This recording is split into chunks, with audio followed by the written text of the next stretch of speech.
Наредниве минути во утринската програма одвојуваме простор и за најновите активности од театарската сцена во Македонија.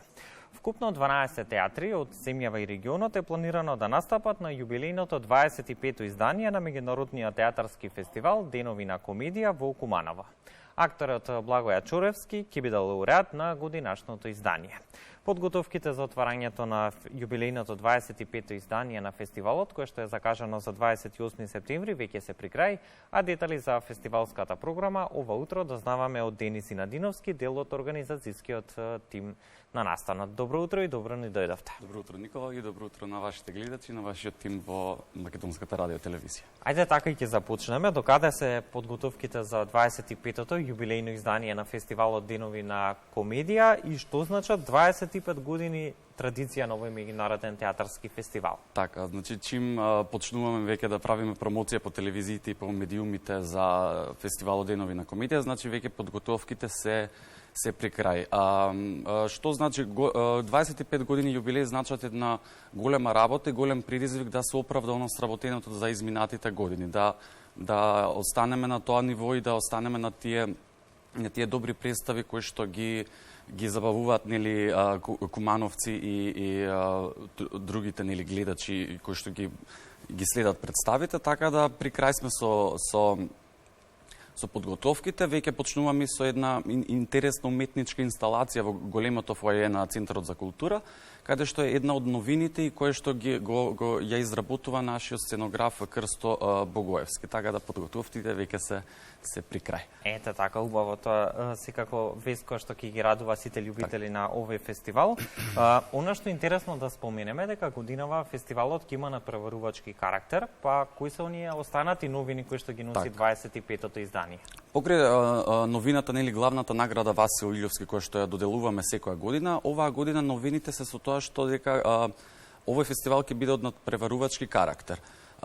Стручното жири ќе ги оценува и ќе ги гледа сите представи, сите 12 представи во изминатиот период и каде што ќе бидат доделувани наградите за најдобар актер, најдобра актерка, најдобра режија и најдобра сценографија. Одлично.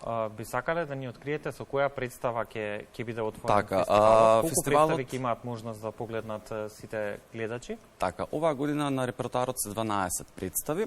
На 28 септември се отвара големиот фестивал со представата Приватни животи од Градскиот театар Винковци од Република Хрватска. На сцената после долго време ни доаѓа исто така може да кажеме дека Народниот театар Битола со представата Малеџано ни доаѓа стандард гостите ни доаѓаат од Србија, од Белград, го имаме ателието 212. Ги имаме нашите исто добри пријатели од драматичниот театар од Бугарија, односно од градот Ловеч со представата Служобогуници ќе се представат, како и нели нашите театри од нашата република, како што се театарот од Велес, театарот од Прилеп и театарот од Струмица. Секако ќе бидат присутни домашните театри. Така. Она што е интересно да го споменеме во однос на програмата, планирано е да има и стендап вечери од локални дипломирани актери кои што ќе се представат пред публиката. Се чини убав гест, но и можност да им се даде шанса токму на младите актери да се представат пред домашната публика. Така, Центарот за култура не само на младите актери, туку и на сите млади музичари и сите млади кои што се занимаваат со уметноста, секогаш излегува во пресрет и им дава можност за нивна промоција. Годинава изворедните комичари според мене, еден заштитен знак на комедијата, односно Ангела Стојановска и Марко Трајковиќ актерите, ќе им се представат со една стендап комедија која што мислам дека гледачите, а и сите што ќе следат таа стендап комедија ќе бидат задоволни, ќе бидат на некој си ниво. Представите ќе ги оценува стручно жири, кое што ќе биде избрано од Советот, односно веќе избрано, и истото ќе прогласи победници во повеќе категории. Би сакал малку да слушнеме повеќе околу тоа во наредниве минути, што подразбира тоа? Така, тоа е една од новините која што ја споменав предмалку, значи ќе се оценува како најдобра актерка од сите представи, најдобар актер, најдобра режија и најдобра сценографија ќе се оценува од страна на стручното жири. Оваа година актерот Благоја Чоревски ќе го добие признанието Васили Илјовски, за кое што установата го доделува за особен придонес во развојот на театарската уметност. Се чини ова еден убав начин да се одаде токму почит кон работата и делото на еден од, би рекол, доаѓените на македонското актерство. Точно така. Изминатите години, нели, актерката Шенка Колозова, Стојна Костовска ги ја доби наградата. Оваа година стручното жири и тимот на Центарот за култура и тимот на самиот фестивал одлучивме Благоја Чоревски да биде награден со ова престиж награда, со тоа што се надеваме дека и во иднина ќе ги наградуваме оние доајени кои што имаат оставено еден голем белег во театарската дејност. Колкав е предизвикот да се организира едно јубилејно издание на ваков меѓународен театарски фестивал под отежнати услови, во услови на економска, енергетска криза? Така, ние искрено да кажем дека сме и навикнати сме од претходните години со ковид пандемијата, така да ова не ни представи некоја не ни представи некој си голем проблем, меѓутоа како што знаете, сите институции штедат, така да и ние штедиме, со тоа што би рекол дека уметноста не сме во никој случај да трпи во било какви услови. Од она искуство кое што го имате досега во соработката со домашните театри, колкав е предизвикот на домашните театри да се представат на овој театарски фестивал и може ли нашите представи да се носат рамо до рамо со оние од регионот?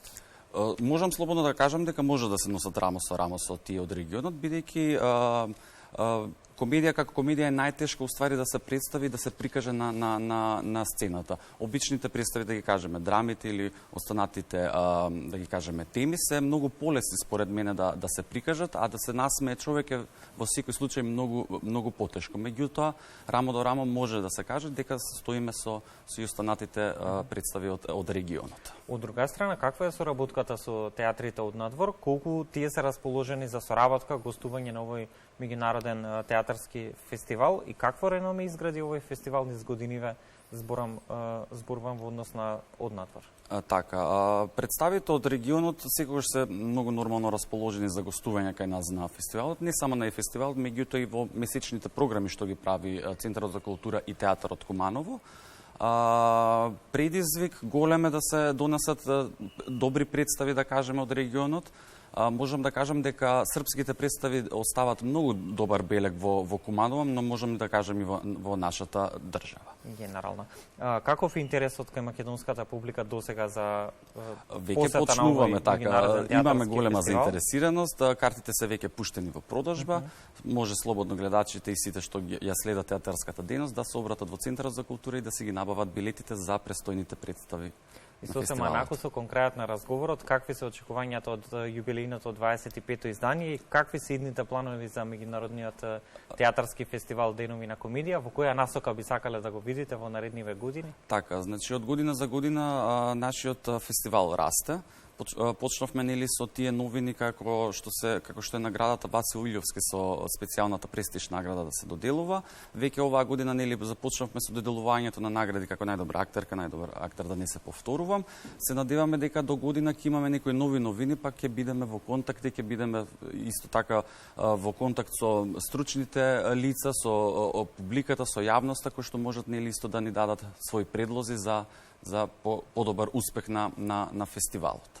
Дени, благодарам за одвоеното време за гостувањето во утринската програма на Македонската телевизија. Ние ќе ви посакаме успешно јубилејно 25-то издание на меѓународниот театарски фестивал Денови на комедија. Ви благодарам многу и на вас.